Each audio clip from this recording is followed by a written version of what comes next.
చేసింది కరాచీ పోర్టులో ఏకంగా 10 భారీ పేలుళ్లు సంభవించాయి. మరోవైపు పాకిస్తాన్ కు అమెరికా క్లాస్ పీకింది. ఉద్రిక్త వాతావరణాన్ని తగ్గించుకోవాలంటూ కూడా మొట్టికాయలు వేసింది. దీంతో తోక ముడిచినటువంటి పాకిస్తాన్ వారిపై అధికారిక ప్రకటన చేసింది. తాము యుద్ధం కోరుకోవట్లేదంటూ ప్రకటించింది. తమ దేశానికి చెందిన 2 JAF-17 ఫైటర్ జెట్లు కోల్పోయినట్టుగా కూడా ప్రకటన విడుదల చేసింది పాకిస్తాన్. కొందరు జవాన్లు కూడా ప్రాణాలు కోల్పోయారని తెలిపింది.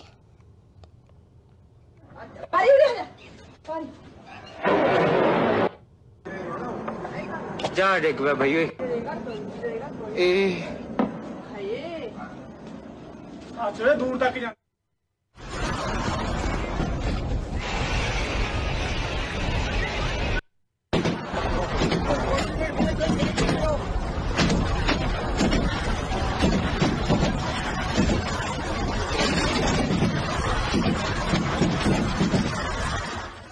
ఇక భారత దెబ్బతో పాకిస్తాన్ దిగి వస్తోంది. యుద్ధం వద్దంటూ తాజాగా ప్రకటన చేస్తోంది. ఇటు పాకిస్తాన్ను డ్రోన్లు మిసైళ్లతో భారత్ వణికిస్తుంటే మరోవైపు అగ్రరాజ్యం అమెరికా కూడా పాకిస్తాన్ పైనే ఆగ్రహాన్ని వ్యక్తం చేసింది.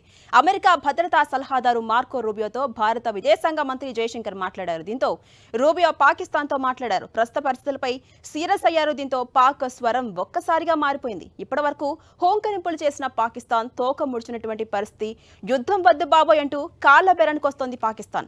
ఆపరేషన్ సింధూర్ను కంటిన్యూ చేస్తున్న భారత్ మాత్రం ఎప్పటికప్పుడు అదరగొడుతూనే ఉంది. ప్రతిదాడులకు దిగిన పాక్ పని ఎప్పటికప్పుడు సమర్థవంతంగా పడుతూనే ఉంది. క్షిపణులైనా, డ్రోన్లైనా, ఫైటర్ జెట్లైనా ఏవైనా సరే మన భూభాగంలోకి వచ్చినా వాటిని వచ్చినట్టుగా కూల్చేస్తోంది. కొన్నింటిని మాత్రం భూభాగంలోకి ఎంటర్ కాకముందే గాల్లోనే సమర్థవంతంగా అడ్డుకుంటోంది. గాల్లో ఉండగానే కొన్నింటిని పేల్చివేస్తోంది. జమ్మూ కాశ్మీర్లోని సత్వారి, సాంబా, ఆర్ఎస్పురా, అర్నియా సెక్టార్స్ ను టార్గెట్ చేసిన పాక్ ఎప్పటికప్పుడు భారత్ తగిన బుద్ధి చెబుతూ వస్తుంది. ఏకంగా 8 మిసైల్స్ ను నేలకొల్చిందంటే మన భద్రతా వ్యవస్థ ఎంత గట్టిగా ఉందో మనం అర్థం చేసుకోవచ్చు. ఇక గగనతల రక్షణ వ్యవస్థలతో డ్రోన్ దాడులను నిర్వీర్యం చేస్తోంది భారత్. జమ్మూ యూనివర్సిటీకి సమీపంలో 2 డ్రోన్లను ధ్వంసం చేసినట్టుగా తెలుస్తోంది. ఇక భారత పాక్ లో తాజాగా నెలకొన్న ఉద్రిక్త వాతావరణం వేళ జైషే మహమ్మద్, లష్కరే తోయిబా ఉగ్ర సంస్థలు భద్రతా దళాలపై ఆత్మాహుతి దాడులకు పాల్పడవచ్చని కూడా నిఘా వర్గాలు అంచనా వేస్తున్నాయి. దీంతో జమ్మూ కాశ్మీర్, పంజాబ్ రాష్ట్రాల్లో హైఅలర్ట్ జారీ చేశారు అధికారులు. పలుచోట్ల భారీగా శబ్దాలు వినిపిస్తున్నాయి. అఖ్నూర్ సెక్టార్ సహా పలు ప్రాంతాల్లో సైరన్లు మోగుతున్నాయి. ప్రజలంతా ఇళ్లలోనే ఉండాలంటూ సైన్యం ఎప్పటికప్పుడు హెచ్చరికలు జారీ చేస్తోంది. ఉద్రిక్త పరిస్థితుల నేపథ్యంలో జమ్మూ, కుప్వారా సహా పలుచోట్ల కరెంటు నిలిపివేశారు అధికారులు. దీంతో ఆయా రాష్ట్రాల్లోని ఆలయాలు, ఇరిగేషన్ ప్రాజెక్టులను కూడా అధికారులు అప్రమత్తం చేశారు.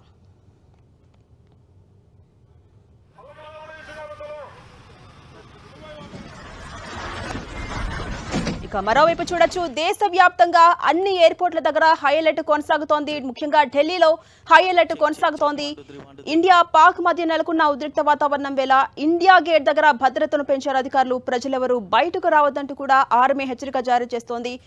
అందరూ కూడా జాగ్రత్తగా ఉండాలి, ఇళ్లలోనే ఉండాలంటూ కూడా ఎప్పటికప్పుడు అప్రమత్తం చేస్తూ వస్తోంది. అలాగే దేశవ్యాప్తంగా ఉన్నటువంటి అన్ని ఎయిర్పోర్ట్లను కూడా అప్రమత్తం చేస్తూ వస్తోంది. తగిన హెచ్చరికలు జారీ చేస్తూ వస్తోంది. ప్రస్తుతం నెలకొన్న పరిస్థితులను మనం చూడొచ్చు. ఎవరు కూడా బయటకు రావద్దు అని చెప్తున్నారు. ఇప్పటికే జమ్మూ ఎయిర్పోర్ట్ పై పాక్ దాడి చేసిన నేపథ్యంలో ఒక్కసారిగా ఇరు కంట్రీస్ మధ్య కూడా ఒక ఉద్రిక్త వాతావరణం ఏర్పడింది. అటు పాక్ మిసైల్స్తో ఎయిర్పోర్ట్ పై దాడులు చేయడంతో ఆ దాడులని సమర్థవంతంగా భారత్ తిప్పికొడుతూ ఉన్నటువంటి పరిస్థితి. ఎలాంటి క్షిపణులైనా సరే, ఎలాంటి డ్రోన్లైనా సరే, ఎలాంటి వ్యవస్థనైనా సరే సమర్థవంతంగా తిప్పికొడుతూ వస్తోంది భారత్. ఈ నేపథ్యంలో ఇప్పటికే మనం చూస్తున్నాం, కొన్ని ఆలయాలను కూడా టార్గెట్గా చేసుకుని పాక్ దాడికి ప్రయత్నించింది.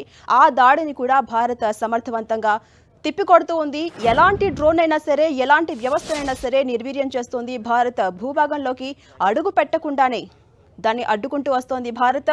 ఇప్పటికే మనం చూడొచ్చు, పాకిస్తాన్కి సంబంధించి కొన్ని క్షిపణులు ప్రయోగించింది. అవి కూల్చివేయడంతో డ్రోన్లను కూడా ప్రయోగించినటువంటి పరిస్థితి. బట్ S-400 అనేటటువంటి మన ఆయుధంతో వాటిని సమర్థవంతంగా ఎప్పటికప్పుడు ఎక్కడికక్కడ నిర్వీర్యం చేస్తూ వస్తోంది భారత సైన్యం.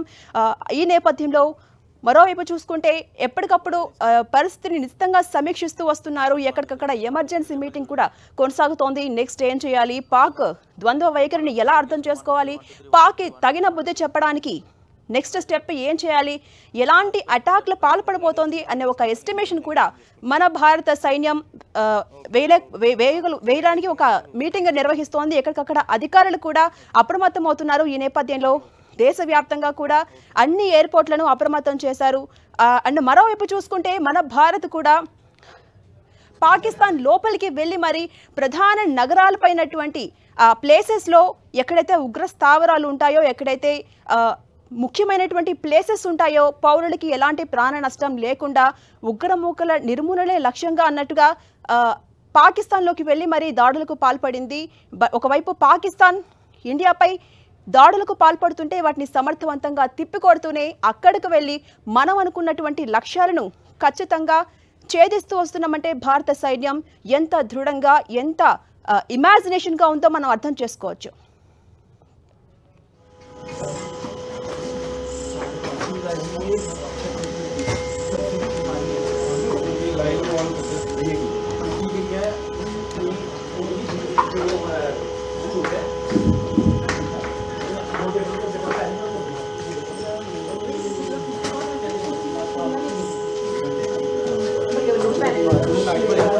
ये साइड हो जाना प्लीज साइड